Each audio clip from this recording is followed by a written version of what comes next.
Hello students, आज हम पढ़ेंगे चैप्टर 2 एक्सपोनेंट्स एंड पावर। सबसे पहले देखते हैं कि एक्सपोनेंट और पावर क्या होती है।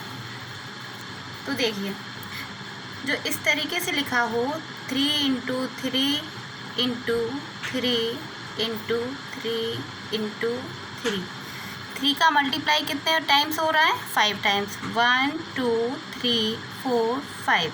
तो इसको हम इस तरीके से भी लिख सकते हैं 3 1 2 3 4 5। तो ये 5 कहाँ आ जाएंगे? ये इसको हम पढ़ते क्या है? 3 to the power 5। ये जो 3 है ये आपका बेस है, और ये जो 5 है इसको आप पावर भी बोलते हैं, एक्सपोनेंट्स भी बोलते हैं और इंडेक्स भी बोलते हैं। ये बात क्लियर हो गई? इसको हम पावर भी बोलते हैं, एक्सपोनेंट्स भी बोलते हैं, इंडेक्स बोलते हैं। मोस्टली हम पावर ही बोलते हैं।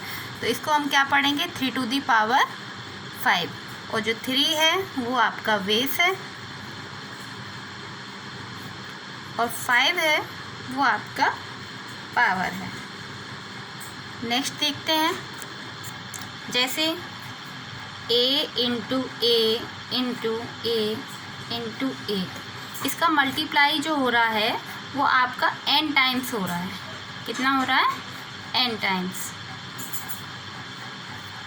तो इसको हम कैसे लिख सकते हैं? a to the power n।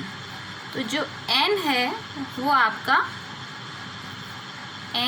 आपकी पावर है, a है वो आपका बेस है। तो इसको हम a to the power n बोलेंगे क्योंकि nth टाइम हमारा मल्टीप्लाई हुआ है। ठीक है, नेक्स्ट पॉइंट देखते हैं। ये एक फॉर्मूला है आपका। अब इसमें कुछ नियम लगते हैं, ठीक है? तो वो नियम देखेंगे और हर नियम के बाद एक एक एग्जांपल देखना है। तो laws of exponents, laws of exponents. First है, तो पहले देखते हैं, if P/Q is any rational number and m and n are any 2 positive integers. ठीक है, तब आपका पहला फॉर्मूला है P/Q to the power n equal to P to the power n upon Q to the power n। तो पहले अब इसको देखते हैं कैसे अप्लाई होता है। एक एग्जांपल ले लेते हैं। मान लीजिए कोई क्वेश्चन आपको ऐसे दिया है 3/7 होल टू द पावर 3। तो ये फार्मूला लगाएंगे तो इसको हम इस तरीके से भी लिख सकते हैं 3 to the power 3 upon 7 to the power 3। ठीक है, नेक्स्ट फार्मूला देखते हैं।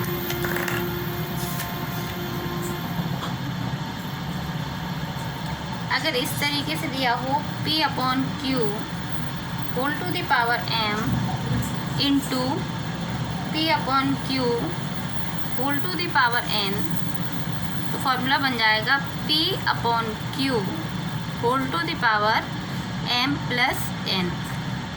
अब एक एग्जांपल देखेंगे। मान लीजिए -3/5 whole to the power 3 into -3/5 whole to the power 2। देखिए यही फॉर्म बन जाएगा। P/Q की फॉर्म में है और पावर लगी हुई है। जब ये इंटू में होता है तो पावर जो होती हैं वो क्या हो जाएंगी? प्लस हो जाएंगी। ये पावर क्या हो जाएंगी? प्लस हो जाएंगी और बेस वही रहेगा। तो 3/5 होल टू द पावर 3 + 2, 3 + 2 कितना हो जाएगा? 5 हो जाएगा। तो -3/5 होल टू द पावर 5, ये आपका आंसर हो गया। थर्ड फॉर्मूला देखेंगे हम।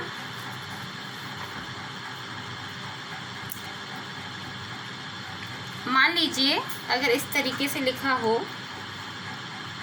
P upon Q whole to the power m divided by P upon Q whole to the power n equal to P upon Q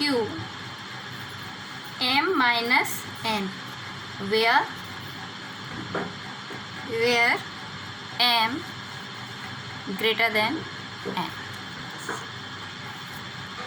अब एग्जाम्पल देखते हैं इसका एक।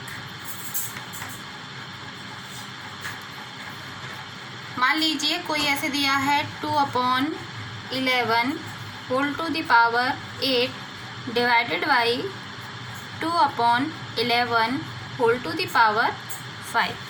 ठीक है, सेम है, बेस इक्वल है, पावर अलग अलग है और डिवाइडेड है। तो इसका फॉर्मूला क्या हो जाएगा, इसमें देखो वेयर m जो है वो n से क्या है, बड़ा है। तो इधर देखो m की पावर 8 है और n की पावर कितनी है, 5 है। जब ये बड़ा होगा तो फॉर्मूला हो जाएगा 2/11 8 माइनस 5। आंसर कितना हो जाएगा 2/11 होल टू द पावर 3। ठीक है, इसमें ही केस सेकंड है, इसमें ही केस सेकंड है कि इफ़, ये फर्स्ट था आपका, ये सेकंड पॉइंट है,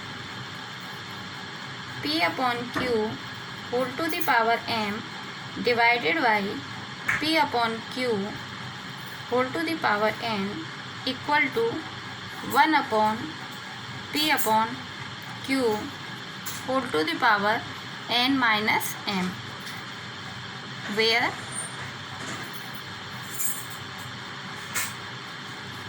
ठीक है। तो यहाँ पर देखिए m है वो क्या है, अब छोटा है, उसमें क्या था m था वो बड़ा है। तो एक एग्जांपल देखेंगे।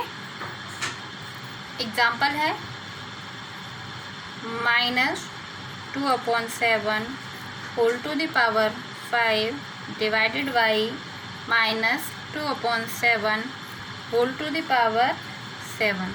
तो यहाँ देखिए m क्या है, छोटा है, और n क्या है, बड़ा है।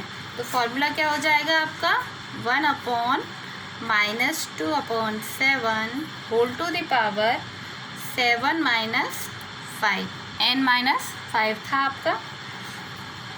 सॉल्व करेंगे इसको, -2/7 होल टू द पावर 2। ठीक है, अलग अलग कर लेंगे, 1/-2 whole to the power 2/7 whole to the power 2।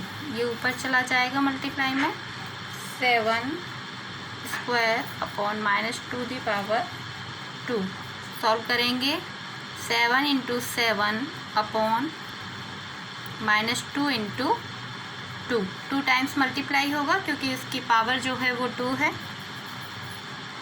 7 × 7 कितना हो जाएगा, 7 7 जा 49 अपॉन 2 2 जा 4, और माइनस माइनस क्या हो जाएगा, प्लस, जो प्लस सिंबल दिखाते नहीं हैं। ठीक है, नेक्स्ट लॉ है आपका fourth, P upon Q whole to the power m then whole to the power n equal to P upon Q m into n। ये देखिए बेटा, जब m बेस पर पावर हो और उसके ऊपर भी पावर हो तो पावर पावर का मल्टीप्लाई हो जाता है। ये याद रखिएगा, बेस उतना ही रहता है। जैसे एक एग्जांपल ले लीजिए, 3 to the power 5 whole to the power 2। इसका आंसर हो जाएगा 3 5 × 2। आंसर कितना हो जाएगा, 10। ठीक है, नेक्स्ट है आपका 5। अगर कोई P upon Q whole to the power 0 हो तो उसकी वैल्यू कितनी हो जाएगी, 1 होगी। ये याद रखिएगा। मान लीजिए कोई आपकी 1/2 कोई बेस दिया है, उसकी पावर अगर 0 है तो वैल्यू भी कितनी हो जाएगी, 1 हो जाएगी। ठीक है, ये है नेक्स्ट लॉ है आपका 6 कि मान लीजिए कोई p अपॉन q एक रेशनल नंबर दिया है और उसकी whole to the power m है, और कोई अदर रेशनल नंबर दिया है r अपॉन s और उसकी पावर m है। यहाँ देखिए बेस अलग अलग है और पावर क्या है, सेम है, तो उसमें क्या होता है, अंदर इनका मल्टीप्लाई हो जाएगा और पावर सेम रहेंगी। ठीक है, एक एग्जांपल देख लेंगे।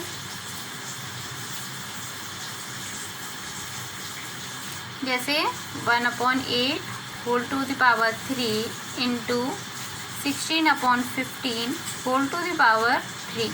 यहाँ देखिए बेस अलग अलग है आपका, बेस अंदर वाले को कहते हैं 1/8 अलग है, 16/15 अलग है, तो ये मल्टीप्लाई में आ जाएंगे 1/8 इंटू 16/15 और whole to the power same है, तो ये इतना हो जाएगा। इससे ये कट जाएंगे, कितना हो जाएगा 2/15, आंसर आपका 3। यह आपका आंसर आ गया। आप इस तरीके से भी सॉल्व कर सकते हैं, 2 इंटू 2 इंटू 2, 15 इंटू 15 इंटू 15, और फिर इसको भी सॉल्व करेंगे तो ये 8 हो जाएगा, और 15 का क्यूब होता है 3375। ठीक है, ये अभी मैंने आपको सभी लॉज समझाए थे, ये इन फॉर्मूले का यूज़ होगा। अब प्रॉब्लम देखते हैं, एक्सरसाइज नेक्स्ट वीडियो में देखेंगे। Thank you.